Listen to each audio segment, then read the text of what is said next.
Hello, this is Max. This is a story of how a woman manipulated her husband in front of the whole country. You can subscribe to the channel after watching. It helps us a lot in realizing the content.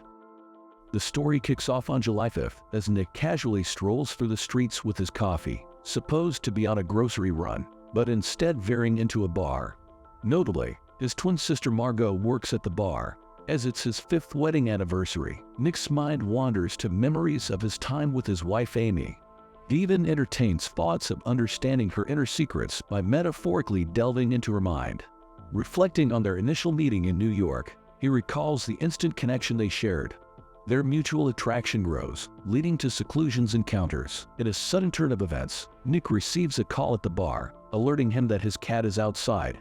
Rushing home, he discovers the door ajar, and as he searches for Amy, he finds the living room in disarray: flipped table, shattered glass. Law enforcement arrives, led by Detective Rhonda, who meticulously marks notable spots with yellow pens. A peculiar drop of blood catches her attention, sparking further investigation, including an examination of Amy's belongings. Detective Rhonda is notably impressed by Amy's work. As the story unfolds, we delve into Amy's past. Her novel's publication holds significance, as she unveils to Nick that the characters mirror her unrealized aspirations. The fictional personas live out the experiences she never could. Amy's abandonment of cello playing as a child and the absence of a pet dog are among these unfulfilled desires. However, the characters in her book lived out and possessed all the things she longed for. Shifting back to the present, Detective Rhonda communicates the gravity of the situation to Nick. The investigation advances as Amy's belongings are handed over to the forensics team, with her devices slated for immediate tracking. During questioning, Nick's lack of knowledge about his wife becomes evident, with his awareness limited to her high standards, a fact that baffles the detective. The narrative then shifts to Nick's reminiscence of a library encounter with Amy. Their discussion centered on Jane Austen, revealing Nick's affinity for her. This recollection is tied to their 2nd anniversary, when Amy gifted Nick cotton sheets, coincidentally mirroring his choice of gift for her. Meanwhile, Detective Rhonda meets with Amy's close friend Noelle. Simultaneously, at their residence, it's unveiled that the splatter Rhonda identified was indeed blood, prompting the need for further verification. Conversely, James, another detective, uncovers that the house is rented under Amy's name, signifying her dominance in their affairs, even Nick's bar. As the investigation continues, Rhonda makes a discovery beneath Amy's undergarments. The following day, Margot advises Nick on maintaining a facade in front of the detectives to convince them of his genuine concern for his wife. They arrive at the police station, where the press conference is about to be taken over by both sets of parents along with Nick's sister. Nick steps up to speak, but his contribution is minimal, barely spanning 2 sentences. In contrast, Amy's parents take the forefront and deliver a much more elaborate address, overshadowing Nick's brief statement. This discrepancy leaves the impression that they are more eager to locate Amy and her own husband. Nonetheless, they brush this aside and seize the opportunity to promote one of Amy's products during the press conference, capitalizing on the moment. Amy's mother then introduces a character named Daisy, recounting his unthinkable attempt when Amy entered a relationship with Nick. She reveals that Daisy resides within a 2-hour drive from their location. Detective Rhonda's suspicions are aroused regarding Daisy, and the conversation shifts to another individual named Tommy, whom Amy broke up with 8 years prior due to his history of physical abuse. As everyone departs, Rhonda requests Nick to stay, directing his attention to the first clue discovered in Amy's drawer. Nick examines it and quickly deduces the next destination. Subsequent clues are found at Nick's school office, but Rhonda interrupts him mid-investigation, finding red panties in his office.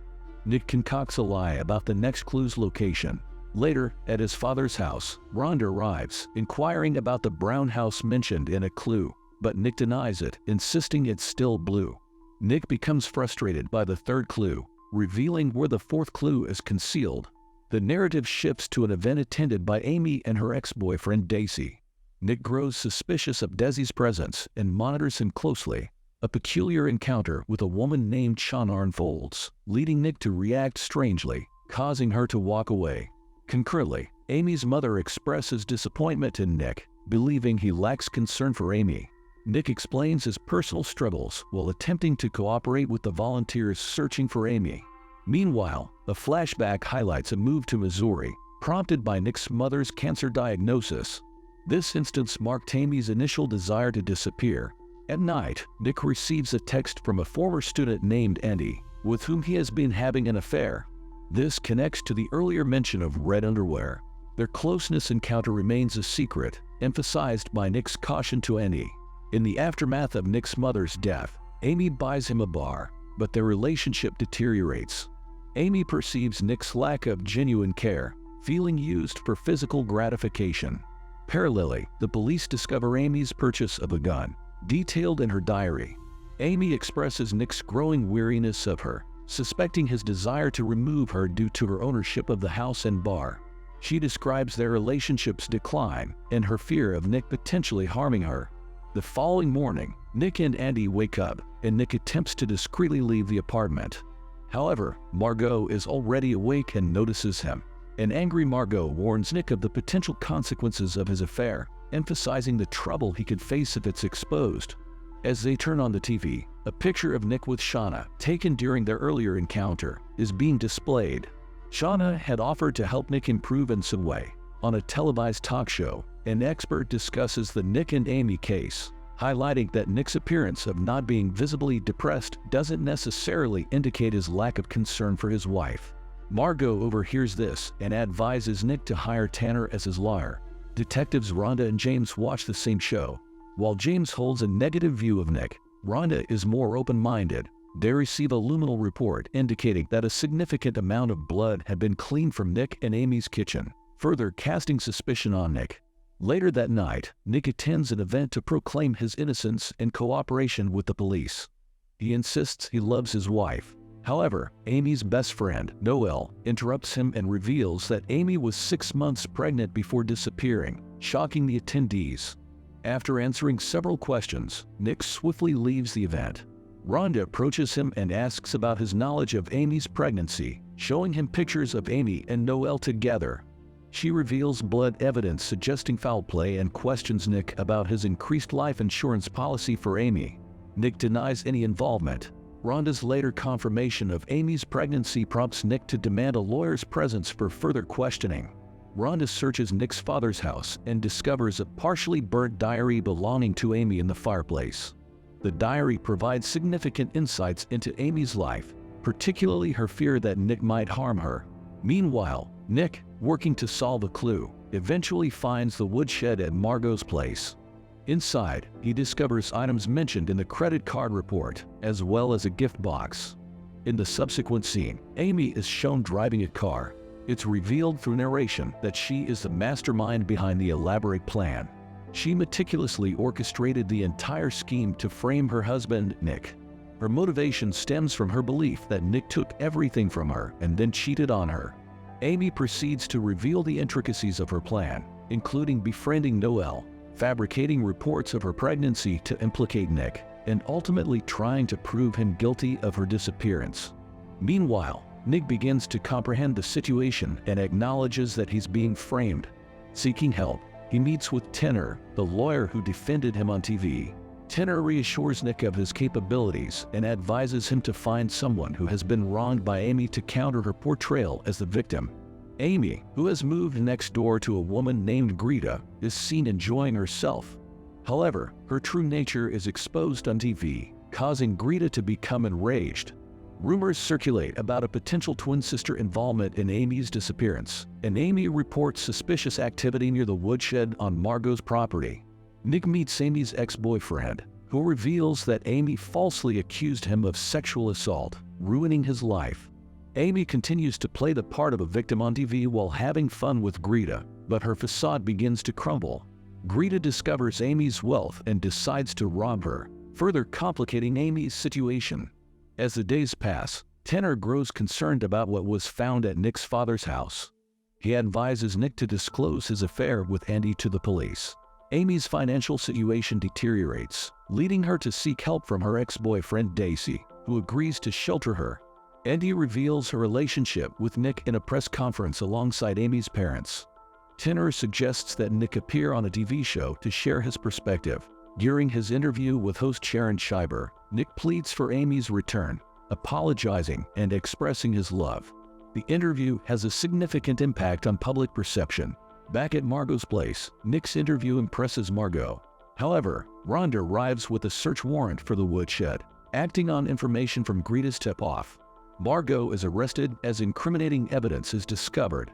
While Amy listens to Nick's interview, Daisy becomes agitated. Amy's conflicting feelings about Nick become evident. The police uncover further evidence against Nick, leading to his arrest. Meanwhile, Amy and Desi's relationship seems to improve, but Amy devises a plan. She stages an incident where she pretends to be held captive by Daisy, manipulating the situation to her advantage. Tanner manages to secure bail for the twins. Amy continues her scheme, creating another scenario in which she fabricates self-defense against Daisy after pretending he assaulted her. The following morning, Nick awakens to the sound of a car being parked outside his door. He steps out to investigate and is startled to find Amy there, covered in blood. Reporters are already on the scene, recognizing Amy, and they begin snapping photos of Nick and Amy. As Amy approaches Nick, she collapses in his arms. In the subsequent scene, they are at a hospital. The doctor confirms that Amy was indeed sexually assaulted. Amy proceeds to fabricate a story, claiming that Daisy kidnapped and raped her. Back at home, Nick questions Amy's story, sensing her dishonesty. To ensure privacy, Amy leads him to the shower to ensure they are not being recorded. During this conversation, Nick contemplates leaving Amy, but she threatens to ruin his reputation if he does so. Fast forward to August 9th. Nick, along with Tanner, Rhonda, and Margot, devises a plan to confront Amy. Rhonda informs them that the case has been closed, limiting her actions. Nick plans to divorce Amy, but she discloses that she's pregnant after having used his stored sperm from a fertility clinic. Amy's insistence on staying married and Nick's sense of responsibility for the unborn child lead him to agree to remain in the marriage, despite Margot's reservations. Subsequently, they participate in a public interview, announcing that they are expecting a child. The movie concludes here. If you are interested in such films, please proceed to the next video on the screen and also share your thoughts about this film in the comments. Give us a like and subscribe. Goodbye.